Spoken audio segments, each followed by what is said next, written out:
ये साथियों नमस्कार। तो महाकवि अश्वघोष का ये जो परिचय है और उनका कृतित्व है, उनके बारे में हम समझ लेते हैं। महाकवि जो अश्वघोष जी थे, तो अश्वघोष की माता जी का नाम था सुवर्णाक्षी।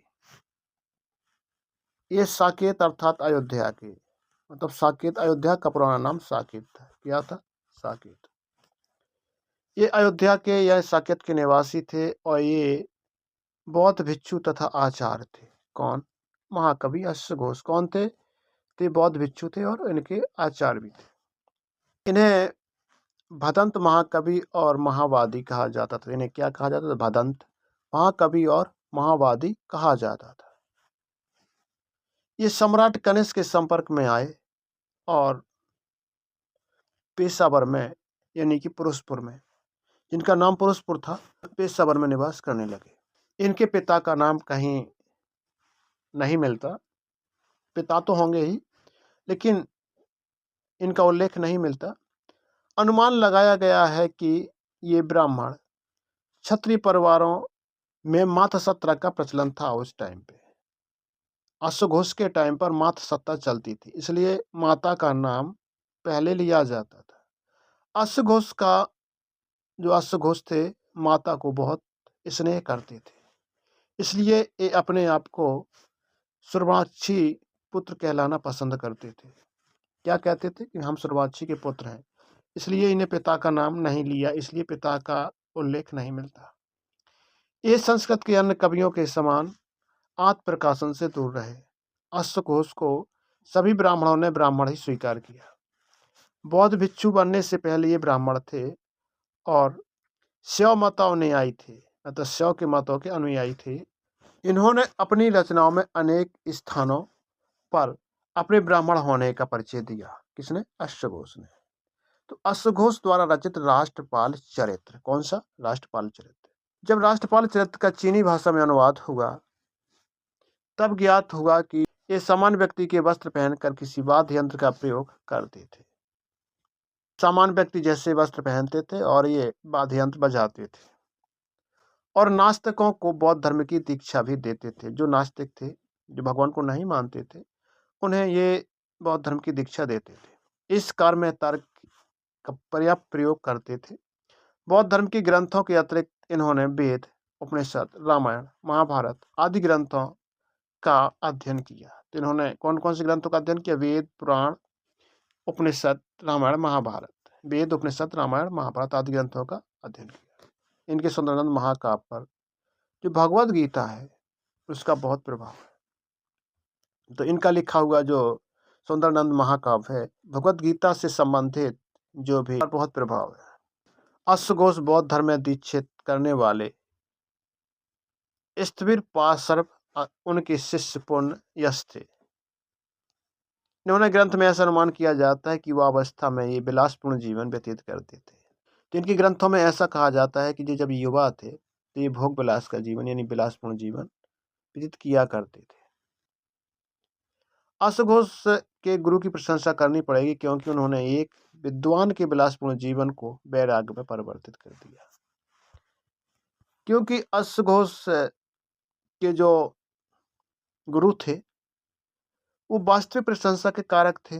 क्यों क्यों थे? क्योंकि ये भोग विलास का जीवन व्यतीत करने वाले, स्त्रियों के पीछे घूमने वाले अश्वघोष जी को बैरागी कैसे बना दिया? अश्वघोष कालिदास की परंपरा के सबसे अच्छे कवि थे। ये बौद्ध कवि थे। अश्वघोष के संबंध में कुछ विद्वानों की ऐसी मान्यता है। तो ये जो अश्वघोष थे, ये कहाँ के निवासी थे? अयोध्या के निवासी थे। ब्राह्मण कुल में उत्पन्न हुए थे। इनकी माता का नाम सुवर्णाक्षी था। ये बौद्ध धर्म से दीक्षित हो गए थे और बौद्ध धर्म के उपदेशक आचार्य के रूप में इन्हें बहुत प्रसिद्धि प्राप्त कर ली थी। बौद्ध परंपरा के अनुसार महाकवि अश्वघोष क्या थे? कुषाण प्रथम शताब्दी के कुषाण सम्राट कनिष्क के राजगुरु थे। कौन थे? राजगुरु थे। तो पंडित चंद्रशेखर पांडे के अनुसार अश्वघोष ने बौद्ध धर्मगुरु रहस्यों के काव्य की मधुर भाषा को समझाने का बीड़ा भी उठाया था। दार्शनिक होने के साथ साथ अश्वघोष उच्च कोटि के कवि थे और संगीतज्ञ भी थे। तो ये दार्शनिक भी थे और उच्च कोटि के कवि भी थे और संगीतज्ञ भी थे।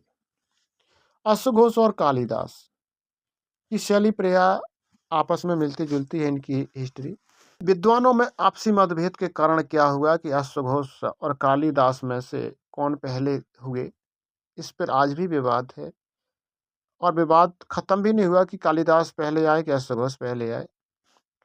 सम्राट कनिष्क काल में 78 ईसा पूर्व का है ये इतिहास। और ज्योति वेदाभरण में कालिदास ने जिस काल का निर्देश किया है वह भी लगभग इसी के आसपास है। तो कालिदास ने जो अपने नाटकों में, अपने रचनाओं में जिस काल का निर्देश किया है, जिस काल को बताया है, वो काल भी अश्वघोष के काल के आसपास ही मिलता है। दोनों में पूर्व पर ना मानकर दोनों को समसामयिक मानना अधिक उचित होगा। मतलब इनमें ये ना माना जाए कि कौन पहले हुआ है, इनको ये माना जाए कि दोनों एक ही समय के कवि। घोष के कृतित्व, अश्वघोष का जो कृतियां हैं वो किस तरीके से, तो अश्वघोष के नाम पर अनेक रचनाएं प्रचलित हैं। इनमें जो काव्य, दर्शन, धर्म, प्रचार संबंधित ग्रंथ है। डॉक्टर लाहा के अनुसार अश्वघोष के नाम से जितने ग्रंथ का प्रचार हो रहा है वो एक भी अश्वघोष ने नहीं लिखे। तो लाहा जी क्या कह रहे हैं, बारे लाहा ये कह रहे जितना अश्वघोष के रचनाएं, अश्वघोष के ग्रंथ वो एक भी नहीं लिखे, तो क्या भगवान लिख गया? अश्वघोष के नाम प्रसिद्ध कुछ रचनाएं बहुत बात की हैं। इन रचनाओं में अश्वघोष की प्रमाण सिद्धि काव्य कृतियां 4 हैं। अब जैसे बुद्धिचरितम, यह मूल रूप से 28 सर्गों का महाकाव्य है जो आज भी अधूरा है। सौंदर्यनंद 18 सर्गों का है जो पूर्ण रूप से उपलब्ध महाकाव्य है। सरिपुत्र प्रकरण यह 9 अंकों का रूपक है, जो पूर्ण रूप से नहीं है, ये भी पूर्ण नहीं है। राष्ट्रपाल नाटक यह केवल चीनी भाषा का अनुवाद के रूप में सुरक्षित है। संस्कृत ग्रंथों में इसका उद्धरण, इसके कुछ उद्धरण ही प्राप्त होते हैं।